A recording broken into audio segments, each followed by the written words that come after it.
صوفیوں کی یہ بزم ہے۔ منور رانا صرف شاعر کا نام نہیں بلکہ اردو شاعری کے ایک سنت کا نام ہے، اور ان کے اندر صوفیوں کی وہ صفت بھی موجود ہے کہ اپنے دلوں میں چاند سورج ستاروں کو لے کے وہ چلتے ہیں۔ چنانچہ نہایت حسین اضافہ ہوا محترم رحمت لکھنوی صاحب کی شکل میں، سیف بابر صاحب کی شکل میں، اور حضرت حیدر علوی کاکوروی صاحب کی شکل میں۔ گویا چار چاند ہماری شہنشین پہ آئے ہیں اور ان کی گلپوشی کے لیے، اور پھر میری نظامت کے ہاتھ پاؤں پھولنے لگے۔ میں نے مجیب صدیقی کو دیکھ لیا۔ حضرات، کہاں ہم اور کہاں یہ نکہت گل، نسیم صبح تیری مہربانی۔ ہمارے ان دوستوں میں بھیا کی بیماری کے باوجود والدہ ایڈمٹ ہے، اس کے بعد بھیا تشریف لائے، اور کبھی وہ آئے گھر میں، ہمارے خدا کی قدرت ہے، کبھی ہم خود کو کبھی اپنے گھر کو دیکھتے ہیں، مگر اس سے بھی دل نہیں بھرا تو ہم نے یہ شعر ان کو سنایا کہ گر قدم رنجا کنی جانب کاشانِ ماں۔ اے میرے محبوب، اگر تو اپنے قدموں کو رنجیدہ کرے، تکلیف دے ہمارے گھر کی طرف، رشک فردوس شود از قدمت خانہ ماں، تو ہمارا گھر جنت نشاں بن جائے تیرے قدموں کی وجہ سے۔ پوری دنیا منور بھائی کے نور سے منور تھی، مگر بغل میں کرنیل گنج تھا، وہ محروم تھا۔ آج بھیا شیخ العلیم صاحب کی محبتوں نے اور ہمارے جو 20 سال کے تعلقات ہیں، اس نے انہیں مجبور کیا۔ یہ وہ درویش ہے جس کو پیسے سے نہیں خریدا جا سکتا ہے۔ آپ کی محبتوں نے منور رانا کو یہاں پہنچایا ہے، آپ کو دیکھنے ترس رہے تھے۔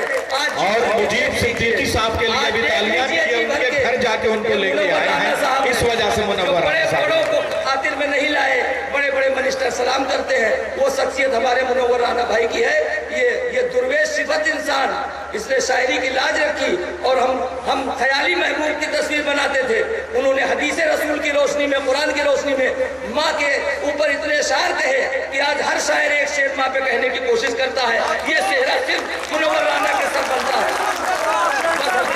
میں بھیا شیخ العلیم صاحب سے بصد ادب ملتمس ہوں کہ حضور والا ہمارے ایک خانقاہی شیخ، ایک فقیر درویش کے کو اعزاز سے نوازے۔ جو کچھ ہمارے پاس ہے، ہمارے پاس کیا ہے جو فدا کرے تجھ پر، مگر ایک زندگی مستعار رکھتے ہیں۔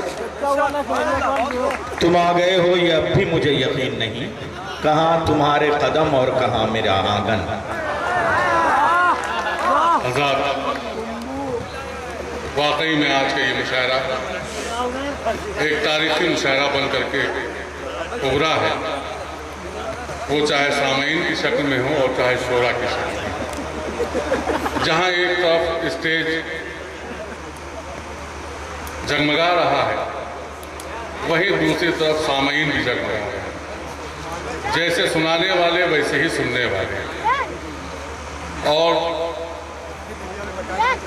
میں گزارش کروں گا کہ ڈاکٹر مہتاب عالم صاحب جہاں کہیں بھی ہوں وہ تشریف لے آئیں۔ ابھی ہمارے بھائی مجیب صدیقی صاحب نے عالی جناب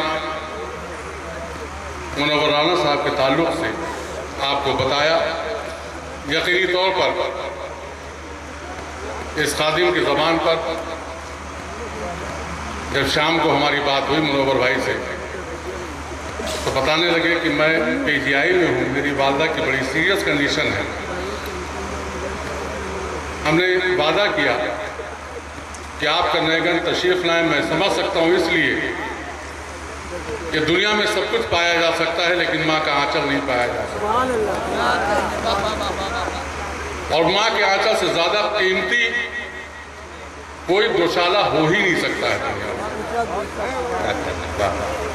اور اس ماں کے آنچل کو ایسی کنڈیشن میں پی جی آئی ہسپتال میں چھوڑ کر کے منور بھائی کرنے گنج کی زمین پر تشریف لائے، میں ان کا تہہ دل سے شکر گزار ہوں۔ اور جہاں تک اعزاز دینے کی بات ہے، اعزاز دے کر کے ہم منور بھائی پر کوئی احسان نہیں کرتے، اس لیے کہ جب کسی کو اعزاز دیا جاتا ہے تو وہ شخصیت پر احسان نہیں ہوتا ہے بلکہ کرنے والوں کا احسان ہوتا ہے۔ تو آج کرنے گنج کی عوام کی جانب سے دو شخصیتوں کا اس اسٹیج پر اعزاز دیا جا رہا ہے۔ میں گزارش کروں گا جناب سید عزیز عابد بقائی سے کہ وہ آئیں اور پہلا شال